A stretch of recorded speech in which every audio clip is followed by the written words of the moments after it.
Going to introduce you to somebody every black person needs to know. Ibrahim Traore. If you haven't heard that name yet, you will and you should. Because this man might just be the spark that lights a fire they can't put out. Who is Ibrahim Traore? He's the president of Burkina Faso, a small Western African country that has been through more coups, assassinations, and foreign manipulation than it should have survived. He's young, only in his mid-30s. He's military trained, disciplined, and unbought. And most importantly, he's unapologetically African. No begging, no bowing, no bending. Traore didn't come to make peace with colonial leftovers. He came to clean house. And now the whole world's watching because he's not playing the role they scripted for African leaders. I need you to understand the world we're living in. The current global order, USA and Europe on top, Africa as the raw material supplier, depends on keeping Africa underdeveloped, divided, and desperate. That's not conspiracy talk. That's history. Because if Africa ever stands up and controls its gold, controls its cobalt, controls its uranium, controls its agriculture, controls its oil, the whole world economy shifts. And the West knows it. That's why they smile and shake hands at summits while pushing coups, debts, destabilizations, and media narratives beneath the table. Traore is openly breaking the script. He's kicking out French military bases, he's severing ties with colonial banks, and he's aligning himself quietly with BRICS, not openly begging for loans, but talking about true partnerships. He's calling out hypocrisy on international stages. And he's doing it young, confident, unapologetic. That's terrifying to the West. Because here's the truth they don't want to admit. If Traore is successful, Africa wins a seat at the real table. Not as guests, as owners. Already, we're beginning to hear whispers in Western media. He's stealing his country's resources. He's becoming authoritarian. He's ruining democracy. Sound familiar? This is the same playbook they run on Lumumba, Sankara, Nkrumah, and Gaddafi. Anytime a black leader says, our land, our resources, our future, they get labeled a threat, a dictator, a madman. Because the real crime isn't corruption. The real crime is independence. You may ask yourself, why is this bigger than Burkina Faso? If Traore wins, it's not just Burkina Faso that rises. It's Mali, Guinea, Niger, Chad, and Congo. These are the richest lands in gold, uranium, cobalt, bauxite, and have the youngest, hungriest populations in the world. Africa has the youngest population on Earth. We are not the past. We are the engine of the future. And if the youth are emboldened by Traore's success, it changes global politics forever. I want you to picture this. Every time a black life is taken unjustly in the streets of the West, they'll have to think twice because there'll be a unified Africa ready to check them with real power behind the outrage. Not just hashtags, not just protests, not just pleading for cameras to pay attention. I'm talking about real consequences, real leverage, real checks being written. When an African leader succeeds in taking full control of his nation's resources and destiny, it strengthens every black person globally, especially African Americans and those in the Caribbean. Because if Africa rises, African Americans and those in the Caribbean gain political leverage they've never had before. When Africa stands tall, it gives Black America a bargaining chip bigger than any hashtag, bigger than any viral video, bigger than any awareness campaign. Trade deals get influenced, embassies get pressured, policies get shifted, reparation conversations gain weight. It changes the math. It changes the conversation. It changes who the world fears offending. When black people anywhere are attacked, black power everywhere answers. That's why Traore's fight isn't just his. It's ours too. It's yours too. So, my black family, we have to back him. Not just with words, not just with Instagram posts, but with awareness, advocacy, pressure on media narratives, economic support where possible. Because here's the reality. If Traore falls alone, they will use his fall as proof that Africa isn't ready for real leadership. But if he stands, if he thrives, it will send shockwaves through every system built on our oppression. So before I go, they held meetings centuries ago to decide where black people would sit at the global table. You know where they placed us? They placed us at the bottom, below the salt, below the scrapes. But what they never planned for was the day we would get up, build our own table, and rewrite the map.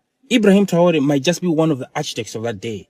And every black person, whether you live in Accra or Atlanta, Nairobi or New York, Kingston, Lagos or Los Angeles, You need to know this. His victory is your victory. His power strengthens your power, and his freedom protects your freedom. Because if Africa rises, Black America rises with it. The Caribbean rises with it. If Africa stands, the next time a black life is taken unjustly in the streets of the West, it won't just be protests. It will be policy. It will be pressure. It will be power backing those demands. I'm talking about real power, economic power, global power, the kind of power they can't ignore anymore. So when you see Ibrahim Traore's name in the news, know you're looking at a mirror of what's possible. This is bigger than one man. This is bigger than one country. This is the future they've been trying to prevent, and the future we must fight to protect. So Black family, this is our moment too. Let's move. The solution is not to take Africans and move them to Europe. The solution is to free Africa from certain Europeans who exploit it and allow these people to live off what they have. This is called the CFA franc, a colonial currency that France prints for 14 African nations, and by virtue of which it exploits the resources of this nation. This is a child working in a gold mine in Burkina Faso. Burkina Faso is one of the poorest nations in the world. For Burkina Faso, which has gold, France prints colonial currency. In return, it demands that 50% of everything Burkina Faso exports ends up in the coffers of the French treasury. The gold that this child crawls into a tunnel to extract mostly ends up in the coffers of the French state. This is the great president of Burkina Faso, Mr. Ibrahim Traore. This man right here has proved to us now again that Africa, we are the real prize. If we don't fight for our land, nobody will fight for us. Yes, because we are the ancestor of this so-called earth. Yes, we own this place. Without darkness, there can never be light. Without us, the Africans, there can never be the so-called people that call themselves whites. They can never exist. That is why they are working tirelessly to make sure that Africa does not unite, to make sure that Africa does not wake up, because they know that once we wake up, once we unite, it is finished. We are in our power. That means we have stepped fully into our power, and that way they cannot control us again. They don't have power over us again. Look at it. Open your eyes. The only problem we have in Africa is our greedy puppet leaders. Yes, that are being controlled by the West every time to come and introduce insecurities, chaos. They come to this place to introduce insecurity in any land they want to steal the resources. Yes, any land, just like in Borno State that you are saying bring back our girls, they're cheap, is a lie. It is because there's a resources there that they want to steal. Once ever they want to steal any resources in any part of Africa, they will introduce insecurity to that place so that they can steal it. But because they cannot do the same thing in Burkina Faso as we speak, they are working tirelessly to make sure that they want to bind this man. Yeah, they want to unalive him. This man has survived so many attempts over his life. They want to bind him at all costs, just like they bind every other people. Ibrahim Traore, wherever you are listening to me, I know Sabi pronounce your name. I pronounce it anyhow. Nothing go do you. No water, no life. We're there outside. Where are the ancestors? Ancestors are back. No going back. President Traore, I am from Jamaica, and I am praying for you. Come in the 30th. I don't know if they're going to march in Jamaica, but if they go march, I'm going to march. But if they're not going to march, I'm going to spend the whole day on my knees, praying, begging God to cover you, begging Yahshua, the Holy Spirit, to cover you from the plan of these enemies. When I was small, I remember Gaddafi, but I never felt it that much, because at the end of the day, he was living in luxury. But you're not living in luxury. You are for the people. You are for the people. And I'm going to go on my knees and I'm going to pray you up, young man, in covering. Stay covered in Jesus' name. It is no longer a hidden news that Africans, especially in diaspora, are rising up in their numbers in protest as well as in solidarity for the Burkina Faso president, Captain Ibrahim Traore. After a news broke out to the internet that the United States of American government were making, or rather are making, frantic efforts to arrest Captain Ibrahim Traore, who is currently the president or the junta leader of Burkina Faso. This very news started filtering into the atmosphere, or rather into the internet, after General Michael Langley, who happened to be the head, or rather the chairman of the United States of American African Command, accused Captain Ibrahim Traore of misusing Burkina Faso's gold reserve for personal security instead of to the entire benefit of the entire nation of Burkina Faso. That very accusation of misusing the gold reserve of Burkina Faso were met with a whole lot of counter criticism from the citizens of Burkina Faso as well as other African nationals, saying that Burkina Faso is a sovereign nation, who can decide how to go about their gold reserve. The United States of America should, as a matter of fact, respect that fact that Burkina Faso is a sovereign nation with a new leader who is reshaping the economic woes of Burkina Faso with intentional and visionary leadership. Well, the fact remains that Burkina Faso President Captain Ibrahim Traore is certainly doing a great job. You know what I mean? Even though from the origin of time, I had earlier maintained my stand that I may not be an advocate of military regime or military governance, because that time in history has passed. But owing to the level of decadence, political criminality, corruption and squandermania that this region of the world, African continent, has faced over the years, it becomes a little pertinent that in some cases, when military takes over, a lot of people will go out of their ways to give their support. You know what I mean? Because the civilian rule or democracy has not made us better in terms of bringing the dividends of democracy. Rather, it continues to worsen by the day, where the so-called political elite, of which I no longer regard them as elite because they are thinking backwards, they come back together under the same platform of criminal political structure and then continue to enjoy the resources of whichever countries in Africa where they find themselves and turn around to make us to blame the West. The question will always be, if the West are continually extorting us, who gives them the opportunity to extort us? Why would you fall as their victim if you are a man of integrity, a man who is visionary in leadership? Why would you fall to the whims and caprices of the West? After falling, taking bribes, turning around to stab your own people, you're not turning around to make us believe that the West is our problem.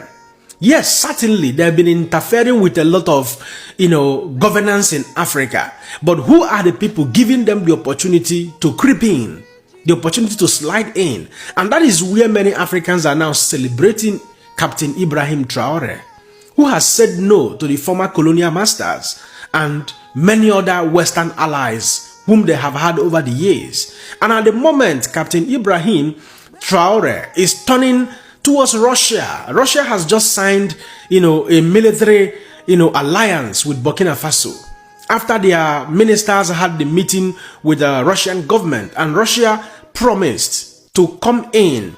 In fact, Russia has started delivering, major and high performance military equipment to Burkina Faso, and they have also sworn that they are ready to provide training not only to Burkina Faso but as well as Niger and Mali. Don't forget that these three countries have pulled out of the ECOWAS bloc and formed what they call Alliance of Sahel States. In fact, they have equally rolled out their own passport.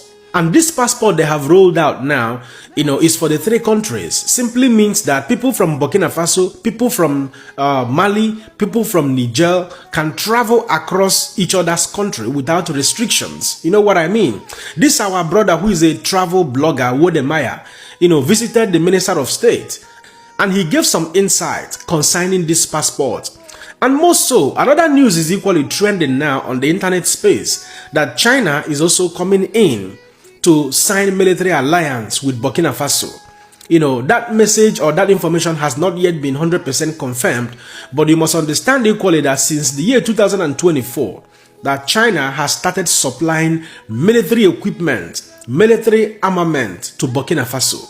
You know what I mean? Because since Burkina Faso cut off from their former colonial master, France, the last shipment or supplies of military weapons from France and the United States of America were between 2019 and 2021.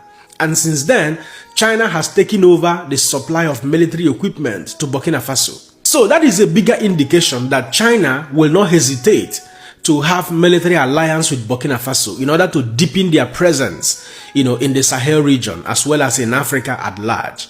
But one bigger question remains. While the former colonial masters of Burkina Faso are being kicked out of, that region as well as the United States of America, and China and Russia are now coming in, the bigger question would be, are they not coming for the same purpose? I have said it before. The moment Burkina Faso and their, state of alliance, Niger and Mali, breaks away from France and the rest of the West, Africa becomes a new target ground for the rest of the West, including China and Russia. But then, Ibrahim Traore is charting up a new trajectory of leadership. And I believe equally to some extent that for the fact that he has his reasons why he pulled out of their former colonial masters, that will send a signal to both Russia and China that this young man is out for a serious business. However, the only thing that we must always bear in our mind is that military regime may not be the best. So until we begin to take accountability of our political leadership, which seems to be impossible because of human weaknesses, because of people's commitment and greed to money, it becomes almost impossible to hold our politicians accountable. But until then, Captain Ibrahim Traore, I think, needs to be protected at all costs. Tinubu, how is he moving our economy? I was shocked to discover that with all Ibrahim Traore is doing, he only has 20 billion GDP, while Nigeria is having nearly 400 billion GDP. Guess what is the difference? Ibrahim Traore used $12 million to build a tomatoes factory, while Nigeria borrowed $15 million to build house for Vice President of Nigeria. With all the roads, facility, equipment, development, estates that Ibrahim Traore is doing in Burkina Faso, their GDP is not even bigger than that of my state, Edo State. For nearly 2 years, nobody is threatening Tinubu. He has this massive GDP. We're suffering from insecurity, bad road, bad network, police brutality, terrorists everywhere, lack of development, no good road, poor infrastructure. Why Ibrahim Traore plan to be constructing 5,000 kilometers every year? You see the reasons why everyone are supporting Ibrahim Traore. You see the reason why they want him out of the office, because he's actually using the resources of the BURKINABES for their people. Why Tinubu is using the Nigeria economy to travel overseas, to go to France, spend 3 months there. His son is flying private jet. Why Ibrahim Traore is simply wearing military uniform and moving with this van. When you ask a question, is Tinubu capable of having that ability to enjoy life, like grooving women, going to club? None of that. He's weak, fragile, doda, he's looking unhealthy. So what is preventing him? The reason I discovered that this man is not working is because he's a puppet. No matter how big the GDP of Nigeria, being a puppet simply means there are some things he will never venture to do. On the other hand, Ibrahim Traore is free. He's not answerable to anybody. You rarely see Ibrahim Traore travel to overseas. So Nigeria have 400 billion GDP with nothing to show for it, while a country with 20 billion GDP is doing massive infrastructure. You see why the rest African leaders are against Ibrahim Traore? Because Ibrahim Traore is exposing these criminals that you do not need big resources. You do not need big budget in order to achieve whatever you want to achieve. Because in Nigeria system, if they award 20 billion, at the end of the day, they're going to do that project with either 2 billion or 4 billion. The rest 16 billion to 18 billion will be shared. And that contract will eventually be abandoned. Why? Because the real money allocated for that budget is too small. How I wish Ibrahim Traore is my president. How old is Ibrahim Traore? 36 or 37 years. How old is Tinubu? His age cannot be guessed. Because why? Tinubu officially is 73. But he looked like 80-something years plus. We have a problem in Africa. And that problem seems not feasible. Nigerians, we deserve a better country. We deserve a better leadership.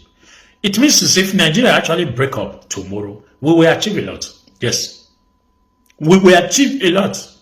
If Burkina Faso can be thriving with 20 billion GDP and Nigeria is moving backward, we are always on recession, nothing to show for it with almost 400 billion. It shows that even if we are 1 trillion economy, we won't be able to achieve anything. Thank you.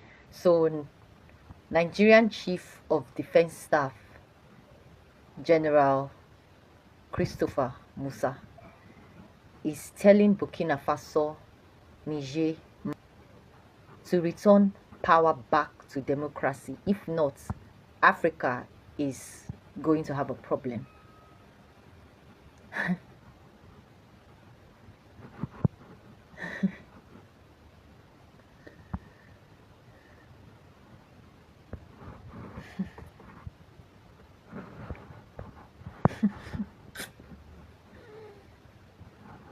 How has democracy helped Nigeria that you are in as the Chief of Defense Staff?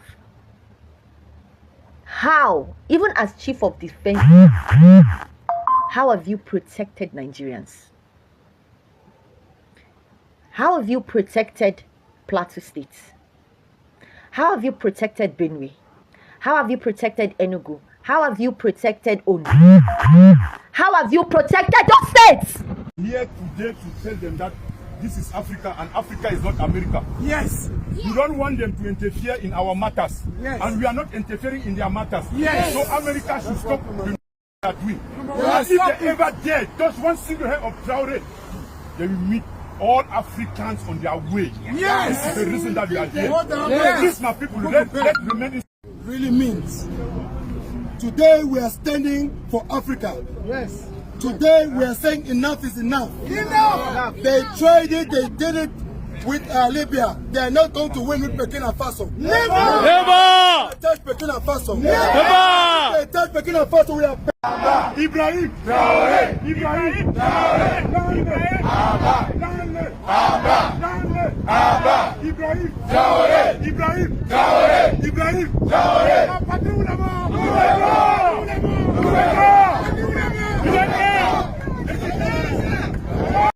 Nous sommes confrontés depuis quelques années à une barbarie sans merci. Nous avions décidé à un moment de prendre nos responsabilités et de redonner vie à la nation. À ce moment précis, il s'agissait pour nous de faire un choix. Soit nous sommes burkinabés ou nous ne le sommes pas. Notre dignité, notre fierté, notre honneur, ce n'est pas marchander et nous nous battrons pour cela. Ce qui a conduit à certains choix qui peuvent être difficiles. Mais nous sommes préparés à affronter. Le chemin est épineux, c'est périlleux, plein d'embûches. Mais nous sommes faits pour surmonter les obstacles. Et je ne doute guère de cette